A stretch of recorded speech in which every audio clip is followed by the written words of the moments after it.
Homage to the fundamental teacher Buddha Shakyamuni. Homage to the wisdom warrior Manjushri. Homage to all the benevolent lineage masters. With all of your kindness and love, let your wisdom's shining light clear the darkness of my ignorance once and for all. Grant me, I pray, the intelligence, the brilliance to understand the scriptures, both the word and the treatises. Until awakening, I take refuge in the Buddha, Dharma, and Sangha. To accomplish the welfare of self and others, I give rise to bodhicitta. So we already went through lecture 4.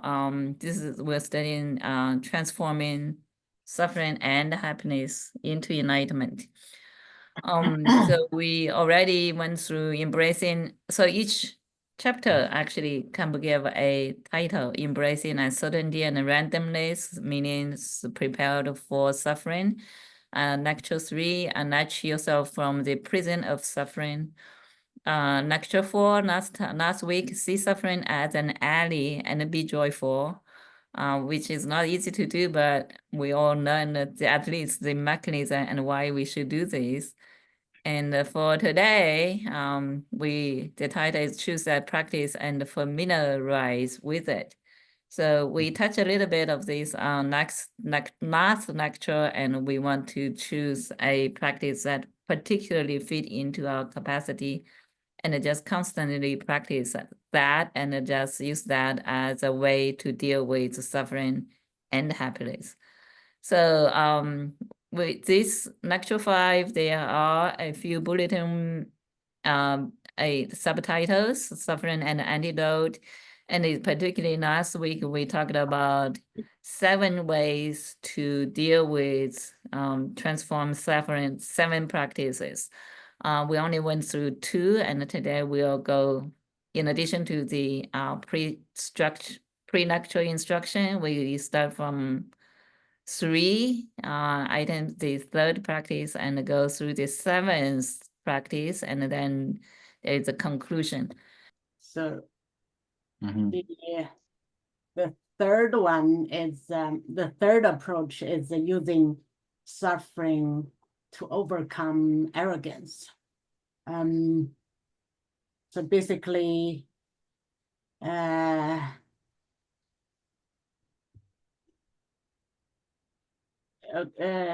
Khenpo quoted from the words of my perfect teacher, saying, of all negative emotions, pride and jealousy are the most difficult to recognize. Therefore, examine your mind minutely. It's kind of a subtle concept. It always hides under our disguise of humility and sincerity, and it is due to this negative emotion that we may have accumulated a lot of the negative karma without realizing it.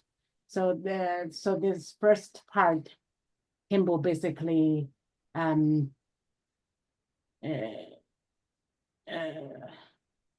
asked us to kind of recognize or be aware of our arrogance, and also if we deeply contemplate the defects of samsara, we will become better practitioners. And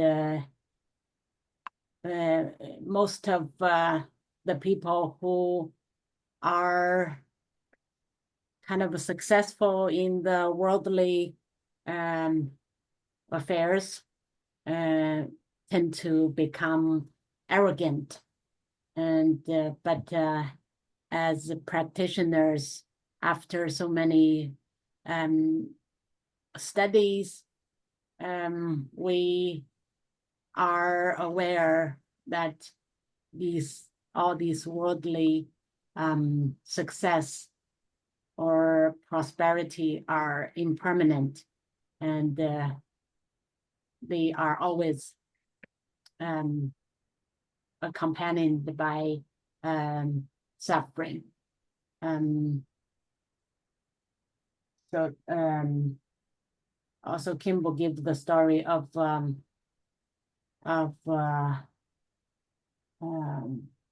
Bhikkhu Nichi, the story of Bhikkhu Niti in the sutra. He has to work as a down sweeper because of negative karma he accumulated in his previous life. And continuing on this arrogance part, Khenpo quoted the mindfulness of the true Dharma, basically talking about worldly possessions are impermanent. So when we contemplate on the truth of impermanence, we will realize we will be more aware of our pride or jealous or arrogance and all the negative emotions.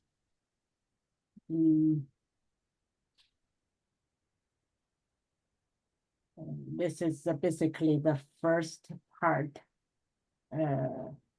which is the third approach to transform suffering into enlightenment. And the second or the fourth one is using suffering to purify harmful actions. And 4 points were mentioned. And the first one is the karma law of cause and effect is infallible. Yeah, here it's Khenpo's words. And the good will be rewarded with good, evil with evil. And a quote from Sutra of 100 actions was listed here. And the second point is karma exists in the mind stream of every living being, and its effect multiplies enormously with the passing of time, just as money kept in the bank accrues interest. And the quote was from the Great Treaty on the Perfection of Wisdom. And the next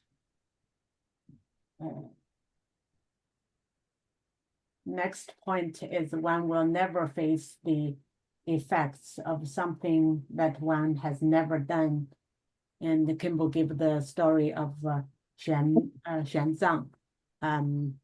At the end of his life, he had to suffer as well. So even masters like Xuanzang suffered illness at the end of his life, but he visualized or realized the suffering is actually less than common people because of his contribution to the Tibetan, to Buddhism in general. So he kind of switched his perspective in the contemplation, and in that way, he considered his suffering as a positive thing. Then which also shows the fourth point. Whatever one has done will never go to waste. So Xuanzang has done a lot to Buddhism, the development of Buddhism. And that's why his suffering at the end of his life was not as great as it could have been.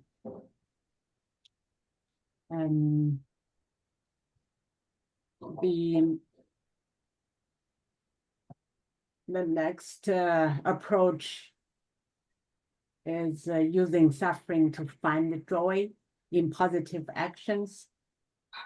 The tip Khenpo gave is to practice the cause of happiness, which is practice positive action so that you will get the result of joy. And do not lose faith in the process. And Khenpo gave the story of Master Mengcan, who was imprisoned for 33 years and suffered through the confinement, I guess. But he came out of the prison and still taught Dharma and basically achieved a lot after he was released from the prison. And people even asked if he had any thought about killing himself during the imprisonment. He said he did at some point, but because of his dream of teaching the Dharma for the remainder of his life, with this hope or with this vision, he was able to remain patient and optimistic and survived the life in prison. And the next approach, Khenpo mentioned about the natural law, which is basically the law of attraction. When one person is kind, things usually go as one wishes. Well, if one is mean to oneself or others, or holds onto grudges or expresses aversion towards those around him or her, then one will always have trouble. So this was one small point from the text. And the next approach is using suffering to train in compassion. And this one we talked a lot in the past. So basically, when we suffer, we will generate empathy because we suffered. So we have empathy toward people who are experiencing destitution or who are suffering. So that raised empathy from us. So in this sense, suffering can trigger the compassion for us to help others and to help others to remove their similar sufferings.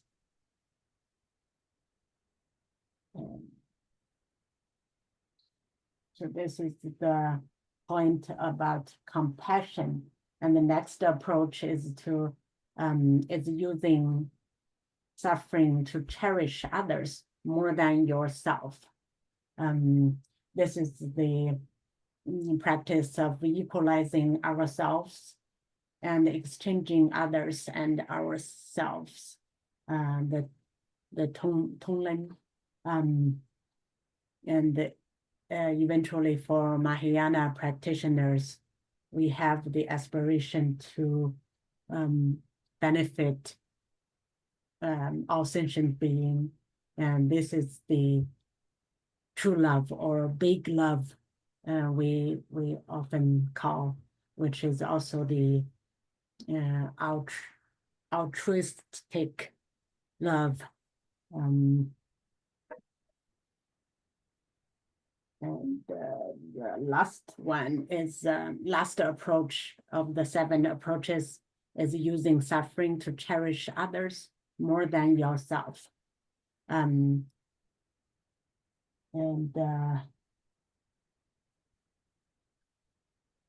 Oh, I mentioned about this already. So it's basically what I just said for Mahayana practitioners like us. We need to practice, we want to practice exchanging others and ourselves. It is a great love that is completely selfless. In this process, we remove our attachment and self-grasping. And the last part of lecture 5 is basically Khenpo's call for our action. We need to prepare beforehand. We can always postpone it, saying we can practice when we are old, but Khenpo emphasized if you keep on putting it off and life is impermanent, you might encounter suffering unprepared. So the call for action is we need to choose a couple of practices or approaches that are fit for our own needs or style, and do it while we are still young, capable, and energetic. Train our mind while we are still lucid, I guess. And another call for action is to put our practice immediately into, put our teachings immediately into practice. This teaching seems not as complicated or advanced like the other teachings, but Khenpo was saying this is a very concise work, and it looks simple, but it is very sublime and practical if we stick to it, and be unwavering on the path to enlightenment. It will benefit us tremendously. So that's pretty much my summary of the lecture 5. Yeah. Good. I may want to explain the name of that monk, Mengcan, for those who don't know him or what his name is, especially more for our Western members. is dream, Meng, Can meaning kind of couple of different things, contemplation or realization, sometimes a combination of it. So he did a lot of well, he did see things in his dream a lot. I think that's not only the dream that he would be teaching after being released from jail. It's not the only dream. He actually, I've heard he dream a lot. I know some of his students watched the video also. Very, very good. He studied in Tibet also. So a very, very good master. Maybe good doesn't really do the justice for him. Well, but anyways, just to explain the name. So contemplation and realization in and by the dream. That's his name. Yeah, that was it. Thank you. Perfect. I was going to do that too. And the reason he was put into jail was because was in 1950, because he was in the Tibetan area in Sichuan, and the people were, the government actually at that time, they were kind of against Buddhism. They were trying to persuade him to give up his monkhood, and he refused. And then they tried to ask him to go into, because he was familiar with Tibetan people, they were trying to persuade him to go to Tibet to do something against, the Buddhism, and he rejected. And then they decided he was anti-revolution. So, so he was put into jail for that reason and sentenced for like 15 years. And then after that, he was sentenced to a labor, what is that called, the labor reformation, whatever it's called. Correction center.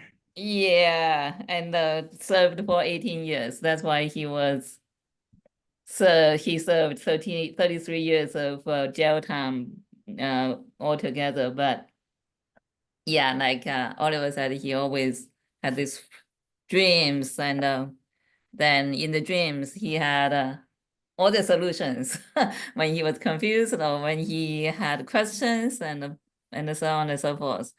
But then later, when people ask him, "Do you believe these dreams?" He said,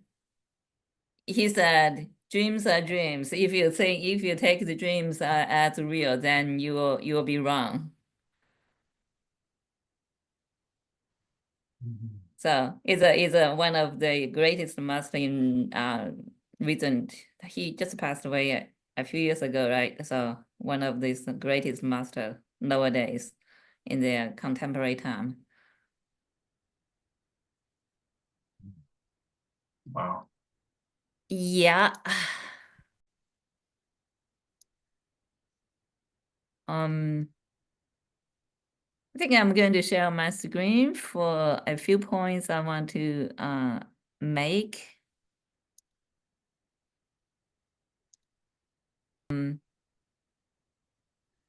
One thing, the first text here, it's a little bit confusing when the translation is in this way. I checked the Chinese version, that Khenpo's translation, and then this line here. So we must eliminate the enemy that destroys anything that is wholesome and good. This quotation mark don't need to be there. We must eliminate the enemy, and this enemy is arrogance and pride. Okay, it's that is what it means.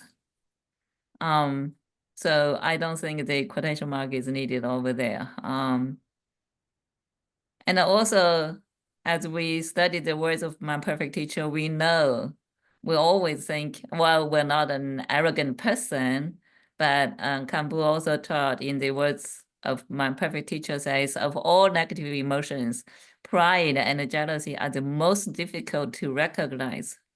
So pride and jealousy. So if we contemplate, we'll know there is deep pride and arrogance somewhere in ourselves, in our continuum. And also says, if we deeply contemplate the defects of samsara, we will become good practitioners. There are multiple reasons for that in terms of this arrogance part. Because during in the samsara, we can see sometimes right now we have the chance to study Dharma and we have good enjoyment of the worldly sense. But in the entire samsara, if we knew, we had the ability to understand our previous lives, or then we would know we may have been rebirth as a poor person, or as beggars, or as those who are very deeply deprived, or even worse, as hungry ghosts, or as hell beings, as animals.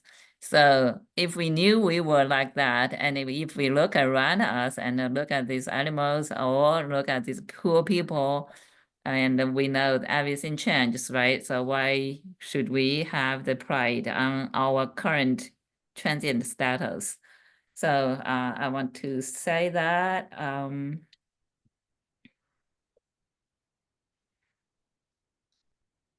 So in this Bhikkhu Niti, and he was very arrogant in his previous life towards his subordinate.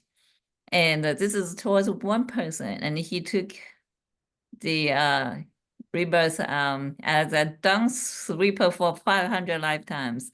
In the sutras or in the Buddha stories, when the Buddha tells stories, a lot of times you see when people do one negative action, and the retribution will be like always goes to 500 lifetimes to pay back. So, and in the later in that 4 things here say karma multiplies enormously. This is what it means. So when karma, negative karma or positive karma, once we created them, if we don't do anything about it, it naturally has this ability to multiply. So this is one of the karma rule. There are 4 rules here. So it's infallible. Whatever, it's just like once the karma is created, you're bound to get your reward, retribution. Well, but this is like, but this does not mean the karma is all fixed. It cannot be changed, right? So, and the story from Xuanzang, Master Xuanzang says, when at the end of his life, he fell sick, and then he knew it was his propaganda dharma actually reduced the severeness of his karma. So it's not all the karmas are fixed. And the third one and fourth one are very important. You will never face the effects of something you have never done.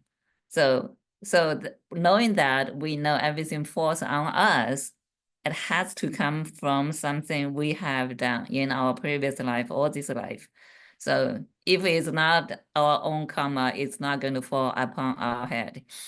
So the fourth one is like whatever you have done will never go to waste. This has double meaning, right? The positive karma you have done will bring happiness, and actually may be able to reduce your severeness of your negative karma. And then will never go to waste. Or if you did something negative, and then the punishment, the results will be quite will be for sure like the number 1 rule. So these 4 rules are the karma rules. So, and then there are 4 powers which we have studied in the words of my perfect teacher, and just like I wonder if somebody can say all of that. The power of reliance, the power of So when we do our purification and repentance, we rely on the four powers. I cannot really speak out all of them, but if somebody Antidote. antidotes, yeah. 厌患对治力. There's refuge, regret, Yeah. resolution, and action. Very that's, good. That's Very how I good. call them. Might not be the right way, but that's how I remember them.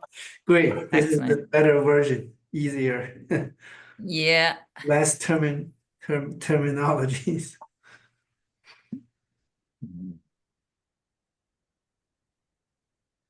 So also when we understand how the karma works, we want to really work on the cause, right? So when because once we create the karma, we are going to take the consequence. But if we don't create the selective cause, then we wouldn't have to take the suffering consequence.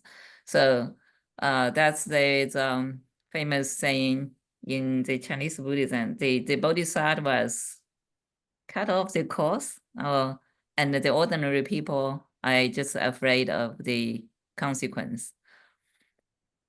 The bodhisattvas are afraid of cause, and the more ordinary people are afraid of the consequence because they don't know how to get rid of the cause.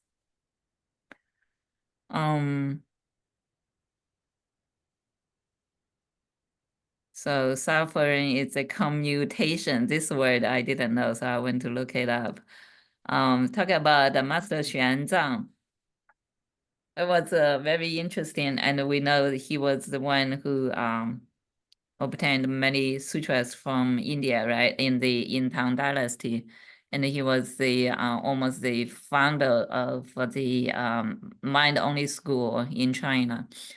And then there were like quite interesting story about before he and like about his last days, and he fell and he got sick, and then he there were like many signs, that great signs that he would take good rebirth. And then one of his disciples asked him like because his aspiration was to go take rebirth in the Tuchita heaven, where is the Bodhisattva Machiya actually teach the Dharma.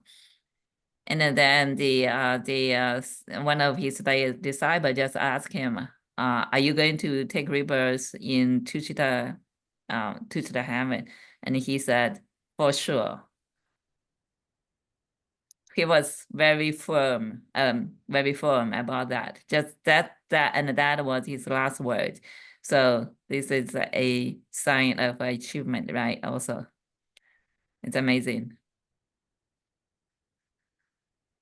So use suffering so we can do two parts. One part is generate compassion and for sentient beings, and then the other part is generating grow our love kindness, right? So this is always comes hand in hand.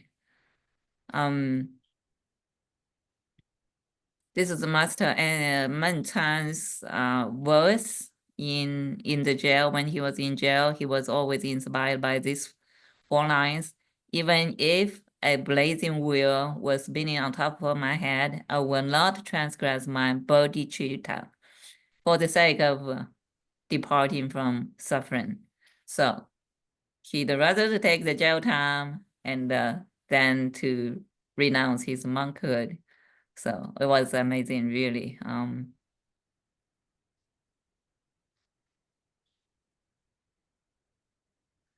Okay, I think that's all I want to add on. And the Tonglen, exchanging others and ourselves. I'd like to see what people, how each of us, like when we do the meditation, with this guided meditation, can you actually vividly do the visualization, and how do you feel about it? So I'm done with my part. Let's go to the question part and sharing part. So first, the Tonglen meditation. Anybody want to share the experience? I think the Tonglen meditation to me is a conversion of a meditation that benefits you solely. I mean, there are many meditations you can do, that are beneficial to yourself. But Tonglen meditation, I'm sorry, seems to be a practice of meditation that benefits all sentient beings. By bringing in all the negative karma and all the bad, and then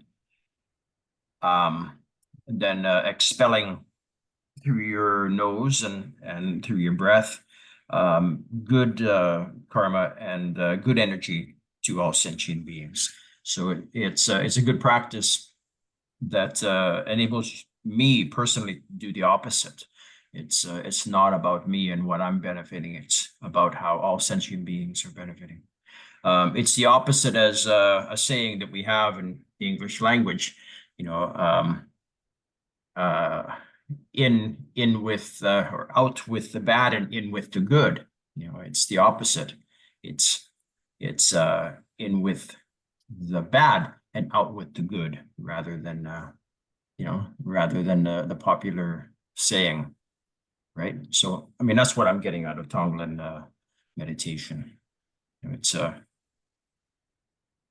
Yes. yeah. Yeah. Well, there is a meditation. So when people want to inspire themselves, they want to become upbeat, right? So they want to encourage you, bring in the prosperous and brightness and all that, and then out of all the activities. Yes, there is a So meditation like that. good and out with the bad, so it's the opposite, right? Yes. Each of so Tonglen is opposite. Wow. It's very interesting because as a normal being, we all want happiness, right? We don't want negativity. So that's what that meditation is about. But as bodhisattvas or the practitioners, we do opposite. Because this is not about me or self. This is about how to benefit all beings. And eventually, we are the most benefited. Because Jigme Tenpe Nyima had a saying, say, in order to benefit self, benefiting others is a quick path, is a what? A piece instruction? Mhm. Yeah, something like that. I find Like a skillful. skillful. Yeah, it's a skillful Yes. mean. I'm finding that it fits into the practices that I've chosen myself out of the 7 practices of converting my suffering. Yeah. One of the ones that I've chosen is to find joy in positive actions. So doing the Tonglen meditation basically, fits into that particular practice. Nice. Yeah. Yeah, And so I it's think serving others, basically serving others, empathizing and appreciation, others first. You're making others first other than yourself. So very that to good. me, yeah. Yeah, that sounds like you. Thank you. Yeah. We have one suggestion I think I've talked about previously too. Sometimes the sentient being is good, of course, if we can really know in our mind what sentient being means to us. But sometimes a specific person or being may help also. For example, when someone can start with someone that's easier to do the exchange, and all the way to someone that's more harder, like friends versus enemy thing, or someone that really you want in a certain situation. For example, somebody put into ICU, all of a sudden you think that's the moment to practice. I think that, at least for myself, that help. Just together with, if not, yeah, together with, I think, either on top or starting from a specific being, as compared to all sentient beings. Because sometimes it's such a vague idea. It may not mean much to us, all sentient beings.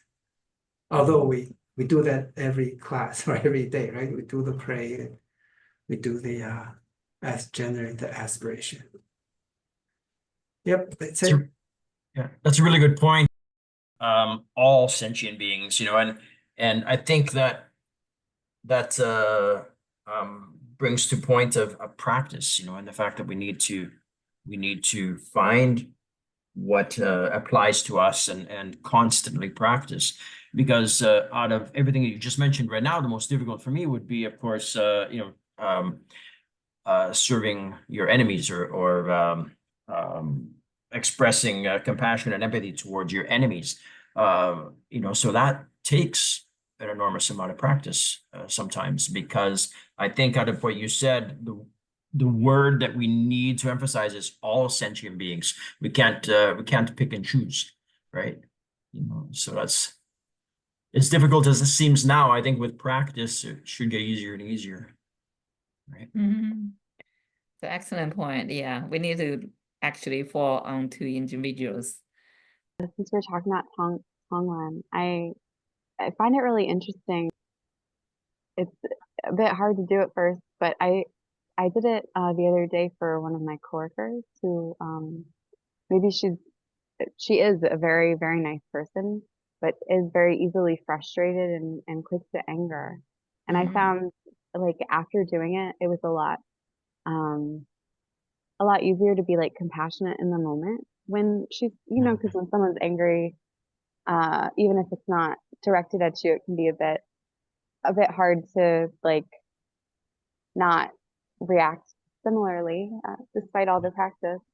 And I found that really interesting that the Tonglen made it easier to quickly access that like compassion in a stressful situation. That was really cool. Beautiful, wonderful. Yeah. Yeah. I don't know It is- how. Somebody else. I was gonna say it is difficult. And thanks for sharing that. I've got a friend of 50 years, and he seems to be kind of in a, what do you call it, in negative, a negative vibe or looking at things negatively. And I just find it's easier for me, to just be steadfast in my own thought pattern, and try to share positive things with him, and if I am successful, great. If I'm not successful, at least I planted that seed, right? And so that's all we can do. Just allow them to feel their frustration without influencing us. That's a big challenge. I can relate to what you're saying. Thank you. I think these are super interesting points, and the idea of repeating the practice, becoming familiar with the practice, is also very helpful, because the more we practice, the more it becomes easy to do it whenever it needs to be done as well. Like it becomes almost like a natural thing.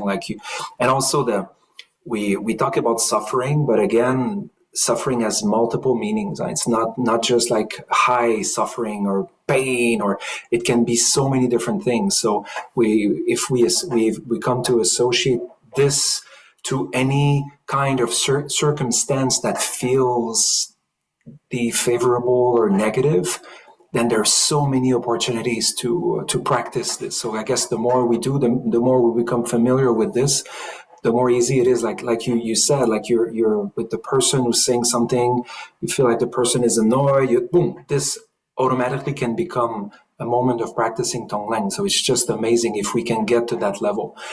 But we forget, like most of the time, but once in a while we think about it and then, oh, okay, maybe I could do just a minute or just a little bit. And then it has an effect on us. So we're not supposed to do it because of the positive effect it can have on us, because we want to do it for the other. But it brings so many great benefits of calming the mind and calming the body, because at the same time we're breathing. So this is very interesting. Like just the act of breathing can bring so many great benefits. So once we start focusing on the breath, it brings in these great qualities. So I think just thinking about the qualities that that Tonglen can bring to others and to the self is also a way to motivate ourselves to practice it more often. At least that's how I feel about it. And also one thing, because now we've experimented two practices, one with Pema Chödron and one with Phakchok Rinpoche, which is the one we did today. So I don't know if anybody has like comments or how you feel about these two types of practices that we've done.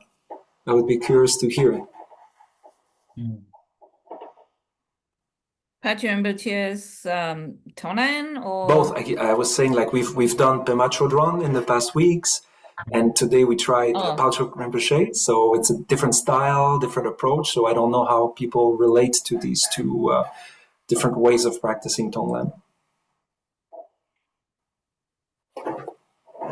For me, I like today's practice better because it gives me that specific instruction about, all the individuals in all the space. Emphasize the individuals and all the space. So I can do my visualization, goes to my white light goes to every individuals, big and small. And then including the ones that I know, actually I had specific individuals in my visualization, my friends, family, and all this. So I like today's better.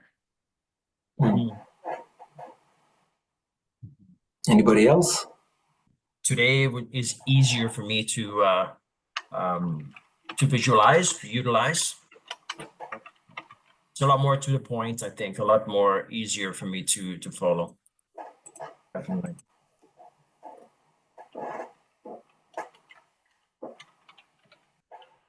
So maybe, I don't know, we can alternate, like try them, or even if anyone has other practices to suggest, it's nice to try different ways, because sometimes we connect more with certain words, certain timing, certain voices even, because Pema Chödron has this very particular voice, but Phakchok Rinpoche also has a very particular voice that is different from Pema Chödron. So sometimes we can just connect more with the voice as well.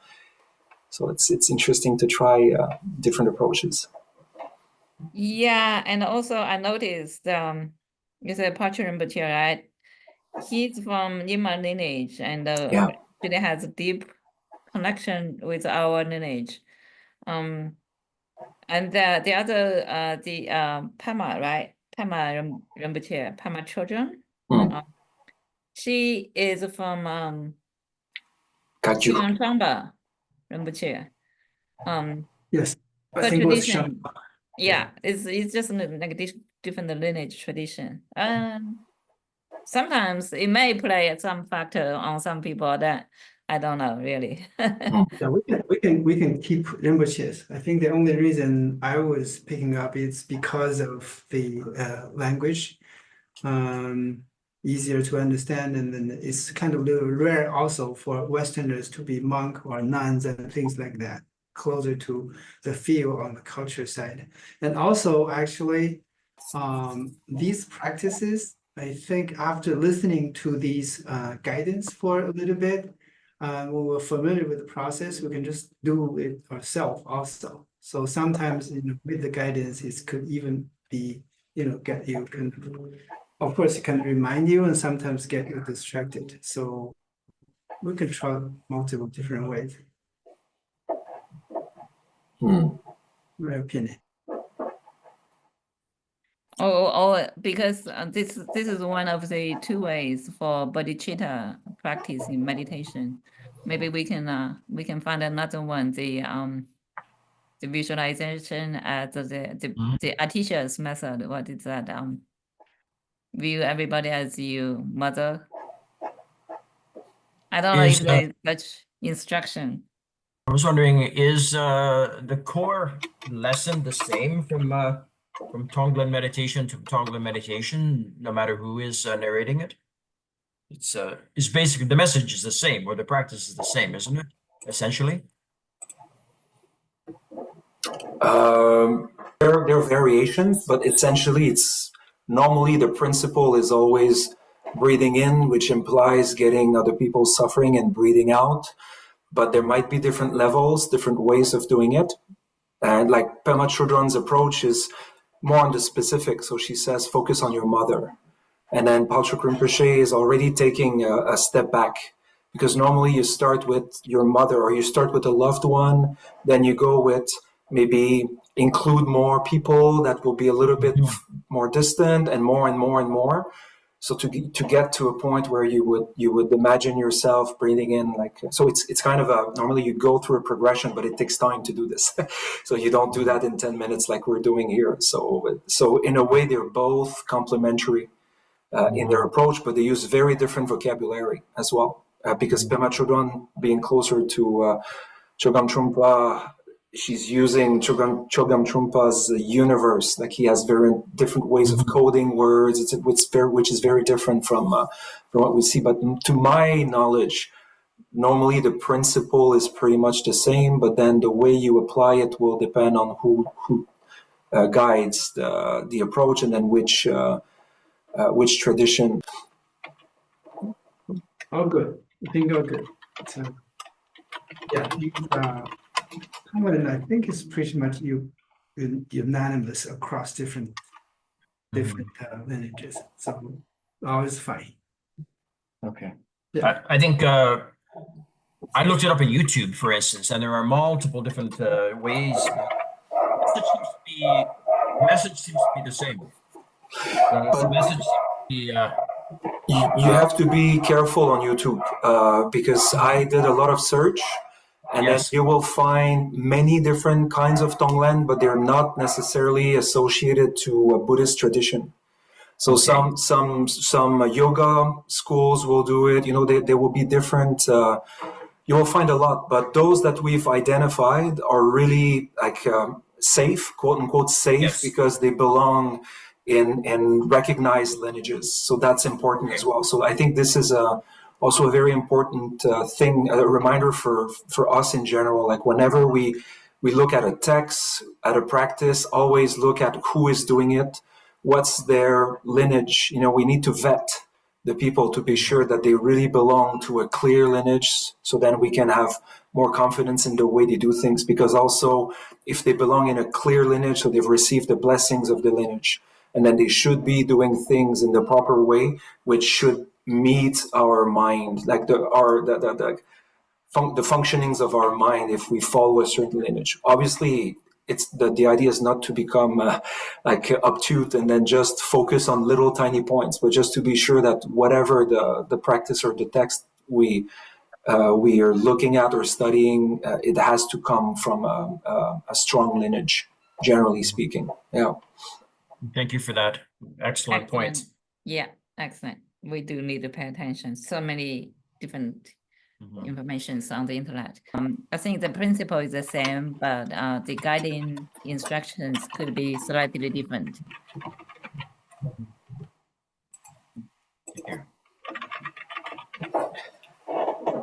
I would have another question completely unrelated, but this is something that you mentioned related to jealousy, pride and jealousy.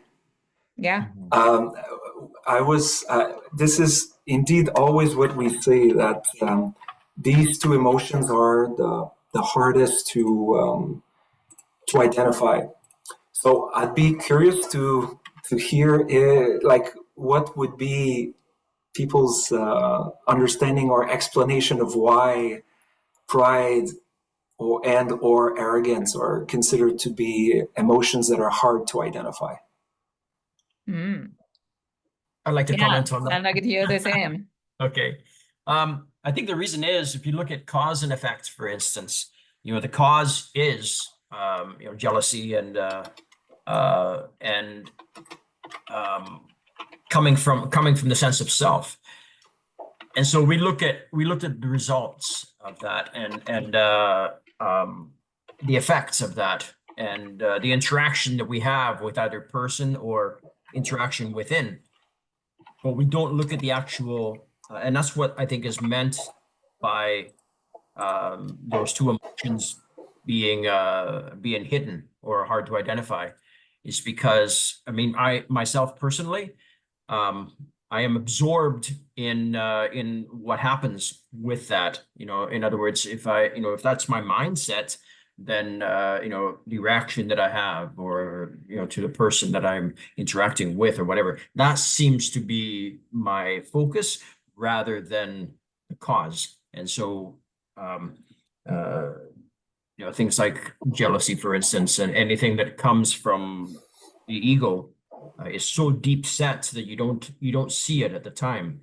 It takes a little bit of self, how would you say it, looking within to find out where the actual cause is. I think that's what's meant by that.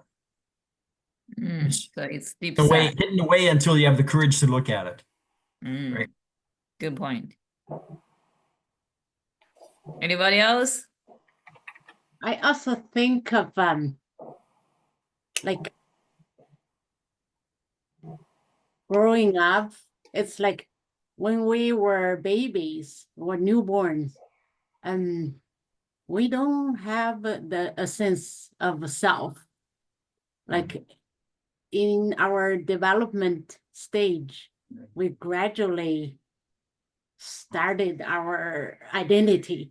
So basically, now I know I have a name, and where I live, and who is my parent, and all these things, kind of like the society or the outside put a label on you, and you gradually, as you grow, you identify with that label, and it's almost like our imprint in this world. And this identity can be a good thing sometimes, and each one of us is a unique human being in the general sense, but at the same time, we have so much in common with other sentient beings. So it is balance to, I guess, to be aware of yourself when yourself or your identity or your ego gets in the way. It's very important to be aware, like having a identity or having an ego is okay, but don't let the ego become like, I have a huge ego, that kind of ego, like the negative way of being selfish or like arrogant in that sense, I think. So you think it's okay to have that label, but don't overdo. Yeah, because as long as you live in this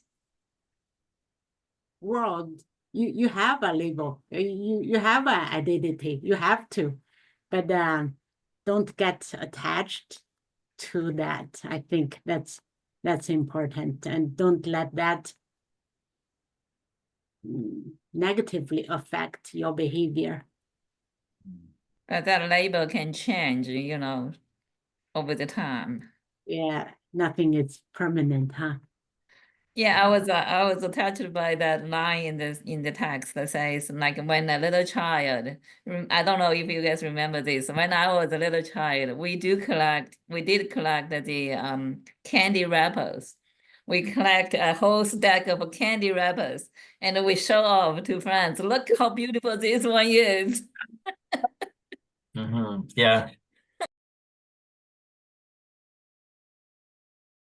Maybe just add a little bit on in the Buddhism teachings, there are two types of self. Let's say the ego. One is the as born, right? Meaning you accumulated from previous life. Children does not have is doesn't mean that it does not have. It's just with other different kind of conditions, you're attached to different things. So, and then the other are the let's say, what is the word? I think it's we learn from philosophy and all those kind of things. So there are two types. Of course, there are the self or ego that's born with us. So this is per our Buddhism theory. As compared, we see 5 poisons. The first 3 are, I think, more obvious, right? If there is a greed, and then you feel there's a greed, you long for something, you have a desire, and when the hatred, and the hatred, right? And then of course ignorance, we could even somehow more obviously feel there's a kind of ignorance. But when it comes to arrogance, I think it's more subtle in most of the time. We're arrogant, just without notice we are. And then jealous also.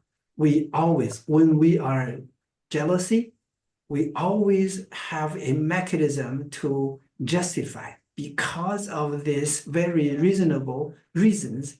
So, right, I have this emotion.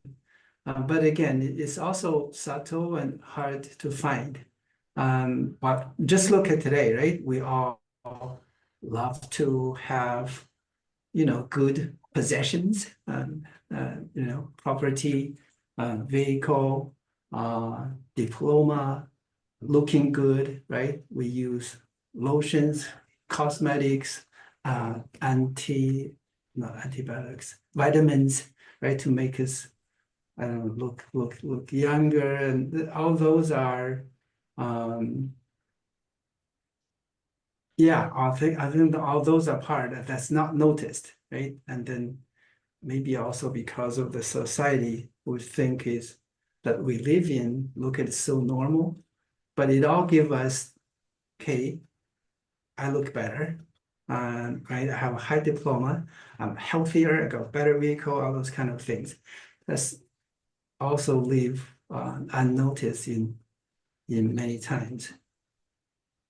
I feel like when I was listening to the talk, I was thinking about how I have this image of what arrogance looks like, but it's maybe quite extreme. So I think we can all get arrogant, and it's hard to notice. It's easy to kind of fall into this pattern of thinking, like, oh, maybe I know this better than someone, even though you try not to think that way. You can think that way, or get caught up in material possession. I think my image of what arrogance looks like is quite extreme, and maybe there's a lot more subtlety with it, and it's hard to catch, but important. So really good. It's easy to see arrogance in other people. It's easy to see arrogance in other people other than yourself. I don't know if I could be able to put it. When we see someone that we don't like, is actually just a mirror. Totally. Yeah. Someone or something they're doing that we don't like. It's actually right. But it's 100% true. And I tried to prove that theory wrong, and I am not able to do so. You know, all the faults you see somebody else, what's in somebody else is definitely something that is within yourself that you need to look at, you know. Yeah. Not, Or in the psychology area, they say it's all your projection. So you are projecting whatever quality you have onto the person. yeah. Yeah, But I the find that the beauty of it is that it works the opposite way as well. You know, you can see beautiful things about somebody else or incredible qualities, and it could be something that you're not aware of within yourself. You know, that There others was may a see. journalist question to Zungsa Rinpoche. She said, see, why when we fight our enemies, of course we fight because we think they're bad, and in the process we become them. Or same. Mhm. Yes. Yeah. Okay, sorry, back to Jonathan maybe. Oh yeah, thanks for all this, because arrogance is something that I experience way too often. But the good thing is that I start noticing it when it pops up. But I sometimes, I don't know, you get in a training like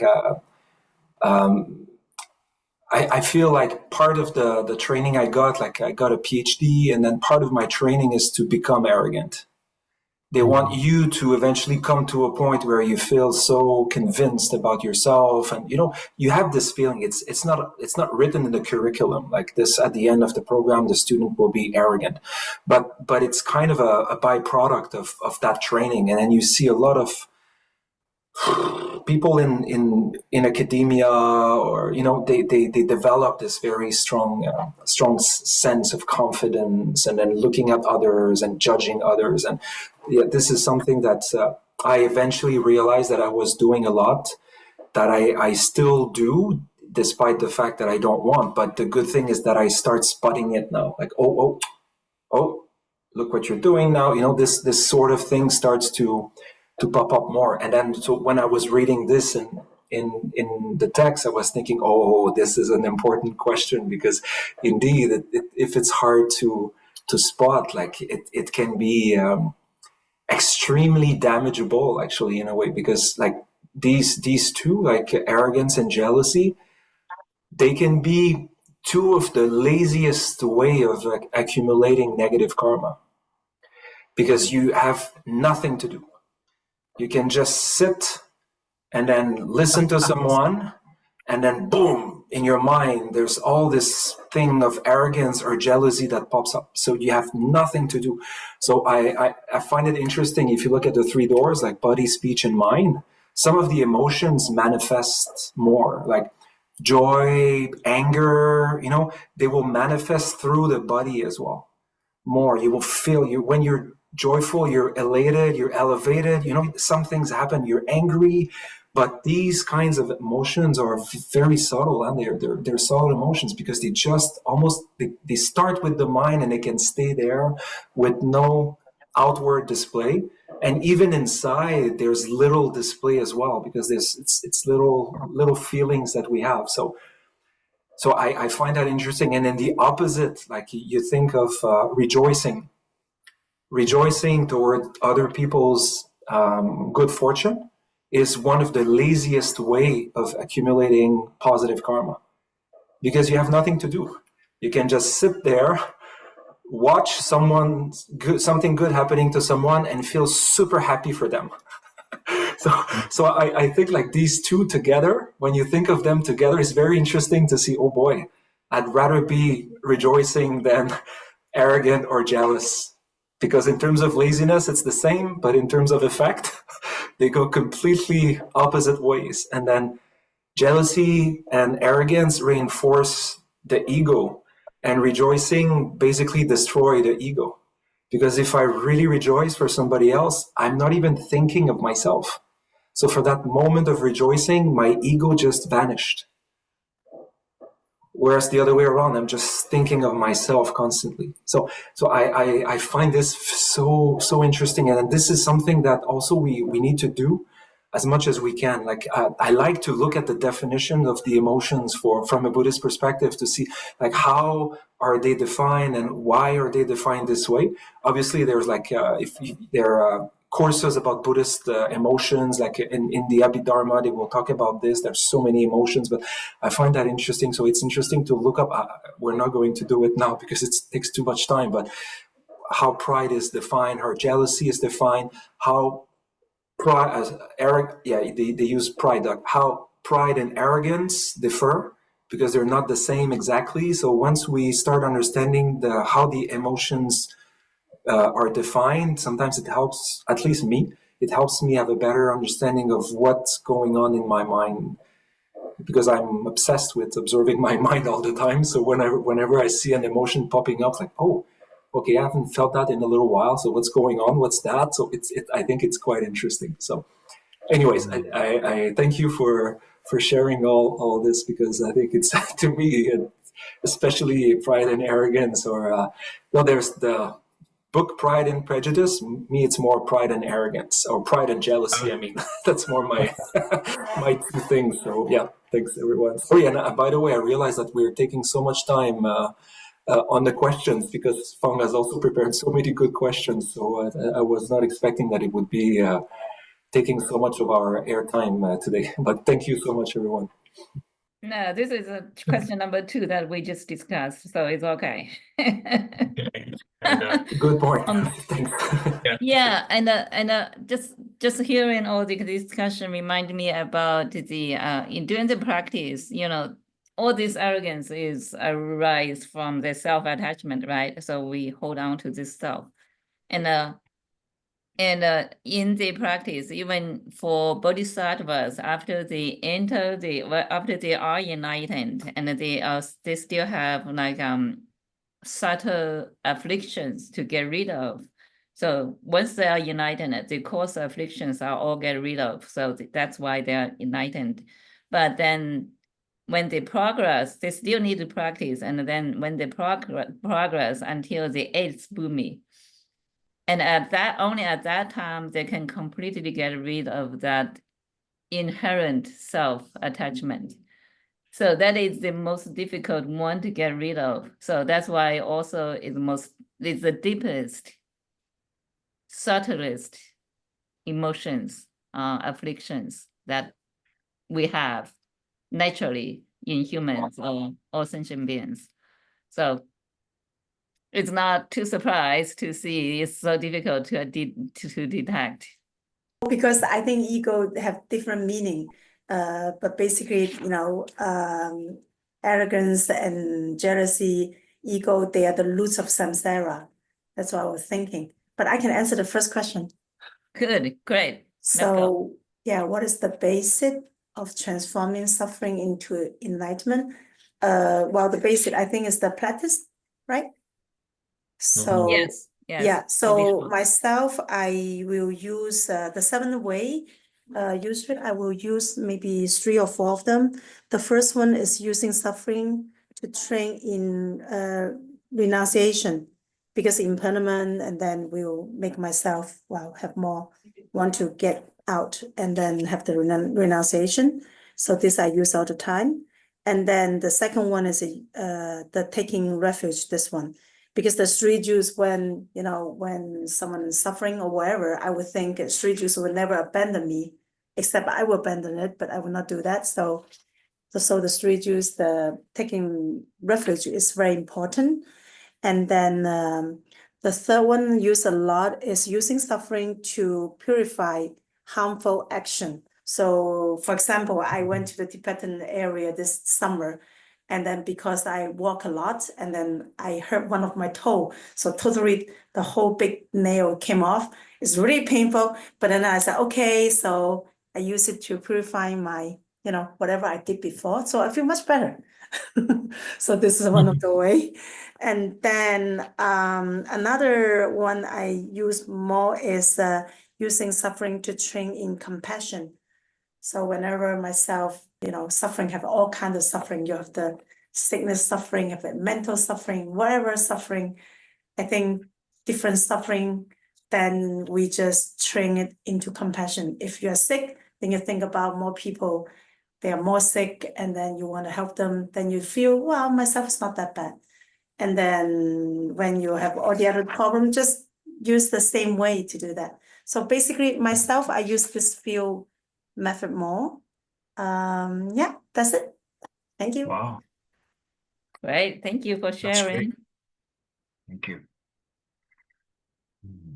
Yeah, we can, anyone want to add more to that? Which practice you want to pick?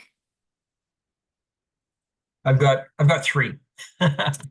Actually 4. I made one up myself, but using suffering to find joy in positive actions. To Yeah. me, that is serving others. It's empathy and appreciation, and making others first to yourself.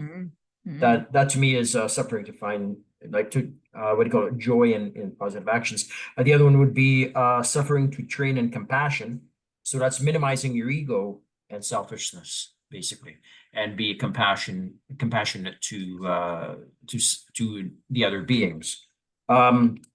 Third would be using suffering to cherish others, to train, cherish, and so cherish others, and so that's more than yourself.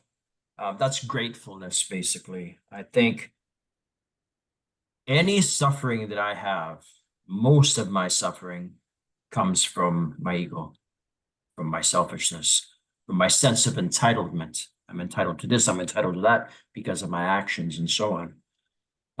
Sense of entitlement, to me, I've identified what that means to me and what I need to correct. It means that if I do something good for somebody else, then, you know, I have to look at the intention of that good. Am I intending on doing that good in order to get, you know, gratification from somebody else or a reward, or am I doing it, you know, purely for the benefit of others, right? And so if I'm doing it to receive gratification or some sort of reward, then that's where the sense of entitlement comes in, and that's where my suffering comes from. Is I'm entitled to be praised, or I'm entitled to the same action from the other person. Right. So, you know, being aware of that, that's something that I have to eliminate. But that being said, this using suffering to cherish others more than yourself, gratefulness is huge for me. If I'm grateful for the gifts that I've been given, either by the universe or by Buddhism, then you know, it eliminates a lot of my ego. Now, I said I had a 4th one that I've made up, but it's not really made up. It's the 3 forget nots, right? Forget not the 3 jewels, right? The Buddha, Dharma, and Sangha. Forget not all sentient beings, and forget not to observe your own mind, right? So that's a 4th practice that wasn't mentioned that I try. That's excellent. That is called the right mindfulness and the right vigilance. It's excellent. Yeah. It's not so easy all the time, but, you know, yeah, practice, right? very Thank good. you. Okay, we need to move on to question number 3. Okay, there. Number 3, what's the cause of suffering? How to deal with in our practice? Similarly, what's the cause of happiness, and how do we cultivate this cause? Actually, our root of suffering, because of the past negative karma. The root of happiness, the cause of happiness is the accumulation of the virtue. So actually, most of us, if we learn the Buddha teachings, we know that, but actually we need to practice more until, if we see the suffering, if we feel the suffering, we immediately feel, this is my bad karma. If we have never practiced, even we know our suffering because of bad karma, but the first reaction is, these people give me suffering. Oh, this weather give me suffering. Oh, this team, very bad. They bring me suffering. So the most important we should practice that until the first reaction is suffering is because of my bad karma. If I want to avoid this suffering, I have to reduce my bad actions, bad behavior, and do more virtuous. For example,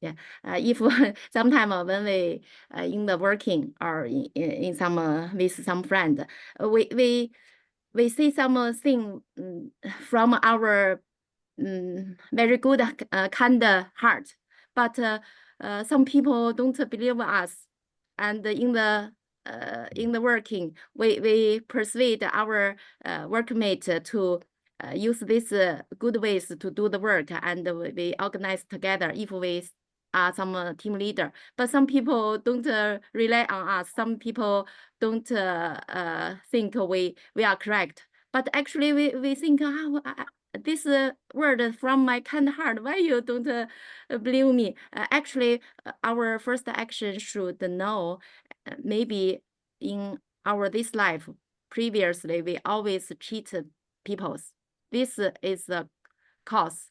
Then now the result is most people don't believe us, or maybe our previous life we always cheat others, and sometimes see something no meanings. So this is the cause, and the result is people don't believe us. So if our first reaction is this, we will know, I will always be honest, and I will always see something meaningful. Don't always chat too much no meaning things. So that means we will realize, we will be do the good things. And another instance, another thing is, for example, if we suffering illness, if our body feel very bad and have illness, our first reaction is should not be, it's so bad luck, why I'm not very healthy and other people very healthy. But if we practice, then our first reaction should be, that means this life or my previous life, maybe I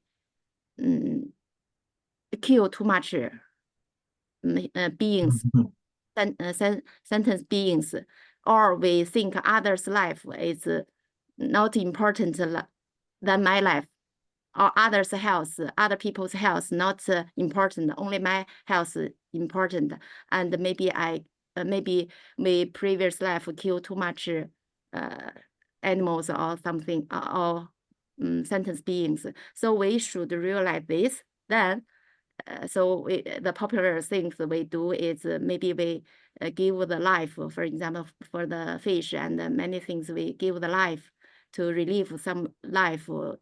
We send the fish go to the river. So of course, some people do that not because unhealthy, but some people, when he is not healthy, he will realize this, then he will do more virtuous things. So this anyway, this suffering help us too much to avoid the bad things and do the virtuous things. So it's my feeling. Yeah. Perfect. Thank you. Okay, we need to move on to question number 4. I think from the learning, it's a really interesting way of thinking to kind of take your suffering and then recognize that others are also suffering, and kind of use that to be more compassionate to others. I was trying to implement that this week. especially when those negative, maybe negative ways of thinking like arrogance or jealousy pop up, you can kind of think about, well, what could this person, so sorry, my allergies are so bad right now. What could this person be going through that could be maybe, it's kind of a way of recentering yourself in the moment to be more compassionate and practice more loving kindness with others, and just kind of in your general demeanor towards others. So I think, Right. yeah, and I think especially like for me, I have like chronic pain. I have like something's wrong with my back, and I can notice that when it's really bad, I can kind of get in this. Sorry about all the crying. I can get in this state where I'm like not as, you can get overwhelmed with the pain and maybe not be as patient as you'd like to be, or has present to be the compassionate person you want to be with others. But since we've started this lesson, whenever I'm kind of dealing with that, I try to remember like we talked about in last lesson, that you know, first off, everything is karma and it's inevitable suffering. And also that, you know, just because I have this pain, you know, there's many people in more pain. And I think that's a good way of kind of coming back to it, and it kind of minimizes what you're going through suffering wise, and makes it so that you can practice more compassion, loving kindness.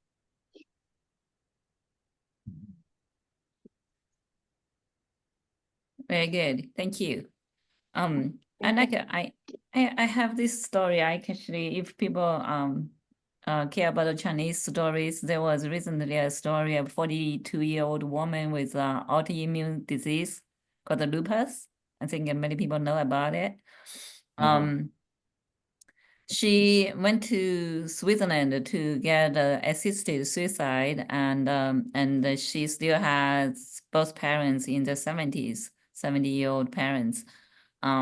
She was so proud of herself being beautiful, intelligent, but she suffered from this illness, and then she rejected some like hormone therapy, steroid therapy, because that would cause her face to swollen. She thought, so she stopped her medication, and so on and so forth, and eventually lead to kidney failure, and she needed dialysis. And she couldn't take all these sufferings, and she went for assisted suicide because she thought this will end all her problems and maintain her beautiful, intelligent picture in the world, and so on and so forth. So there were big discussion in the Chinese media. And I saw Khenpo saying about this.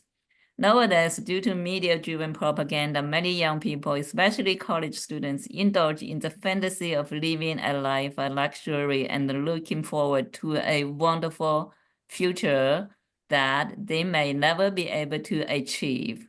As they grow older and make their way into society, they very likely will be faced with harsh reality and finding that there is a huge gap between the expectation and reality. So many people criticize this woman being too selfish, which I do agree. It's not only that, and she had too much attachment to her own beauty, to her own intelligence, and she couldn't take that she needs to rely on dialysis to live the rest of her life, right? Yeah. She said either I be skinny or either I would die. I'd Yeah. rather, yeah. And because I cannot have my beautiful body, or I cannot date the guys I want, something like that. I'm like, oh my God, I feel so sorry that she never studied Buddhist. And I'm kind of worried because her behavior misleading a lot of people. I don't know. a lot of praises about her attitude towards life, so which is totally wrong, in my opinion. Yeah. So it's too bad, and people don't really the propaganda, the media propaganda, especially for the younger generation in China. I think it's relatively okay in America, but the Chinese, the younger generation, they are so, I would say, addicted or too spoiled to have a good life and have whatever they want. They go, they wish to have whatever they want just placed in their hand, like within their reach, which is really a wrong attitude. And talking about kind of related to our teaching here in this lesson, and they just have no idea that suffering can be used in practice, and to turn that mind from the self-pity or in that ego into a little bit about caring about others and showing the compassion to others. And because lupus itself is not a terminal disease, it's totally treatable. It's treatable by the symptom, right? It's not curable, but it's treatable. So that is a thing that I thought to myself. It's just like Lily's thought. Too bad she was never exposed to Buddhism teaching.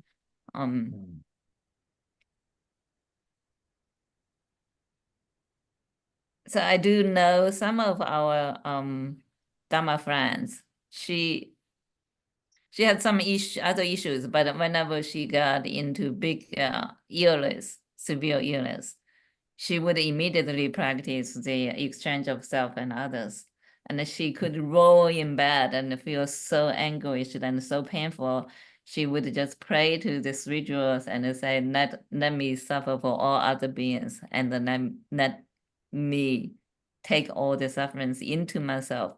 She actually really does that practice, and then she does feel a lot better. So that's what I want to say about youth suffering in practicing loving kindness and practicing compassion is one thing. Okay, last question. We have 1 more minute. We don't have to do this. To be short, just we need to practice when we're strong and we're young. It's relative. Just as all the Buddhas and Bodhisattvas dedicated merit, so likewise I also dedicate all merit to the cause of enlightenment of all sentient beings. By this accumulation of merit, may I obtain all-seeing omniscience, and may all faults be defeated. The whirling, turbulent waves of birth, aging, sickness, and death, from this ocean of samsara, may I liberate beings. Just as the Bodhisattva Manjushri attained omniscience and Samantabhadra too, all these merits now I dedicate to train and follow in their footsteps. As all the victorious Buddhas of the past, present, and future praise dedication as supreme, so now I dedicate all these roots of virtue for all beings to perfect good action. Om Ahom Benzor Guru Pama Sirihom. Om Ahom Benzor Guru Pama Sirihom. Om Ahom Benzor Guru Pama Sirihom.